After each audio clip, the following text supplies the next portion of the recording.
telling myself in my head was, you ain't good enough to go play with them dudes. And I remember a day I walked in the gym, saw how good everybody was, like, oh, no, I'm not about to get embarrassed by nobody. And guess what? I walked out.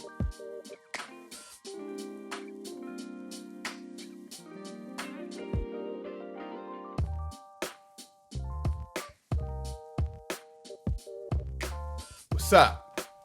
How you doing? Welcome back to A Moment in Time with yours truly, Aaron Thomason. I'm super excited that you're with me, but I got a question.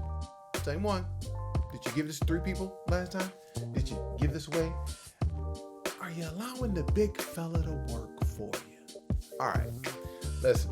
So let's dive into this. And remember, clarity breeds confidence.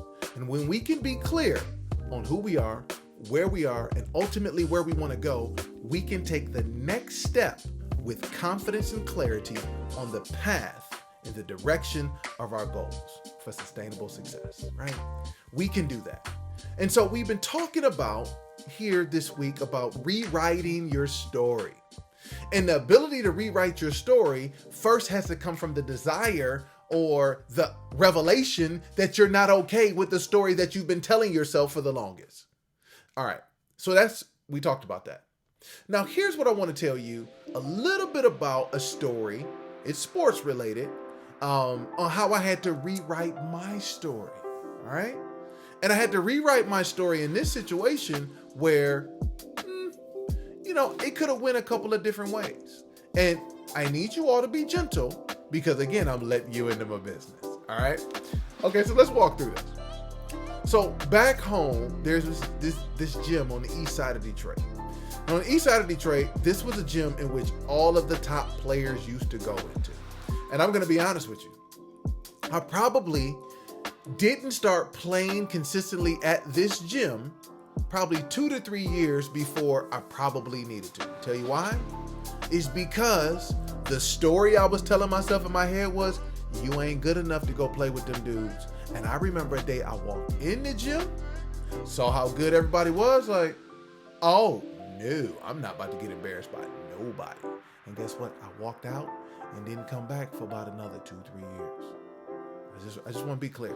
Because see, when you tell yourself the story and you're convinced that the reality is what it is, you cannot overcome that unless you take specific action. Now, the one thing I'm excited about the young Aaron in that scenario is that I went to work.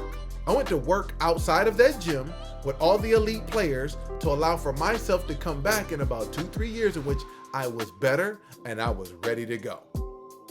But even being better and ready to go, that now at this point, I'm part of the ecosystem. They know my name. What's up, big fella? What's up, AT? What up, Aaron? What up? What up? What up? What up? Right?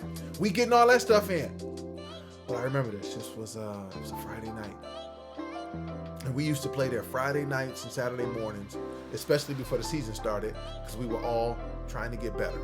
Again, tops in the States. People would come from the suburbs all over to come to this little gym on the east side so we could get it in.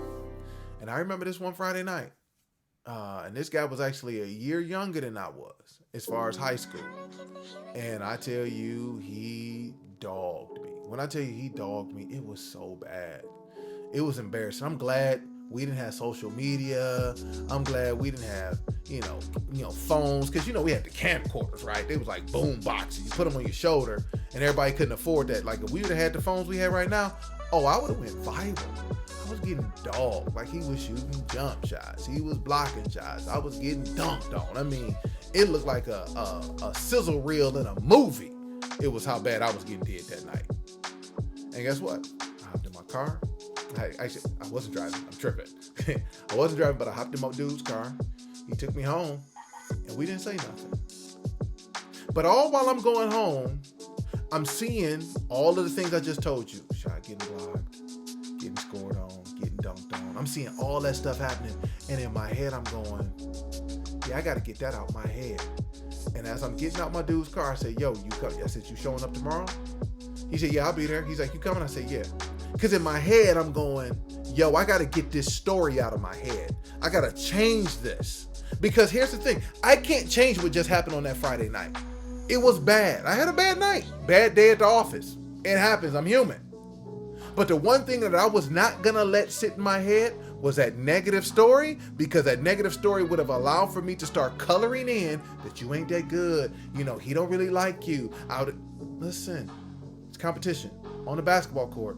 In the era I grew up in Detroit, this ain't personal, but we are going to try to take your head off and embarrass you every time you step out there if you choose to think you're going to guard me. So those are the rules of the game, right? But I can promise you this. I'm not going to allow for everybody in that gym. This is what I said. Everybody in that gym, that will not be the last memory they have of me. Took a shower that night. Got back up. I'm ready to go. And guess what? Balling out the next day. But when I first walked into the gym, first thing somebody says like, yo, you back? They said, we didn't think you was coming back as bad as he did you last night. And I said, no, he going to have to do it again. He going to have to do it again. But I promise you it ain't going to happen again today. And guess what? He showed up. I had to guard him. And I'm not going to say that I did him. He didn't do me. I can tell you that. But it was more of an even competition. And it was more of us really pressing each other, because now all of a sudden I got to get that out of my head. And as I rewrote the story, my confidence built because I took action to do something different. You see that? You got to take some action to do something different, because again, if we went through those steps, I examined where I was bad. I examined it. I saw some stuff that I did good. I saw some stuff that I needed to improve. And then guess what? The next day, I came back with the things that I did well. I double clicked on those, and the things that I needed to improve, I improved those, that it was a much different outcome. And when I walked out the gym and I got in my boy's car on Saturday, it was a different conversation. It actually wasn't as quiet, because we got a chance to have a different conversation, because I began to rewrite the story. I'm sitting here and I don't know who I'm talking to and why I'm so pressed on helping someone rewrite their story. Because the story you've been telling yourself, the story of where you come from, yes, it's real, it's based in facts, but that's not who you are. It's not who you are. And that's not who you have to be. But you got to be willing to say, I am uncomfortable continuing to tell myself this story. I need to transform into what I believe is possible, but I don't know what to do. Simply walk through the steps we talked about this week. I need you to examine your story. Find the gold or the good that you did well. Find the things that you can improve on. And then we want to implement both of those strategies with consistency to change the story that goes on in your mind. Because if we can change the story that goes into your mind, we can then take what's in your mind from visions and goals and dreams to allow for that to be the reality that you live in, for your reality to reshape into change in such a way where you then can be excited about what happens moving forward. But you got to be willing to rewrite. And if you're willing to rewrite the story, I'm not telling you it's going to be easy. I'm not telling you that it's going to be simple. But what I am going to tell you, that it's worth the effort.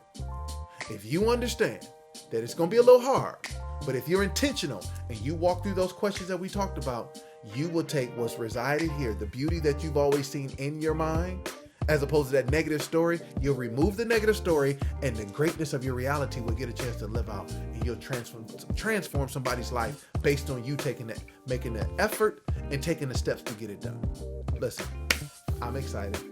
I'm excited about the transformation that's going to come. I'm excited about what you all are getting ready to do.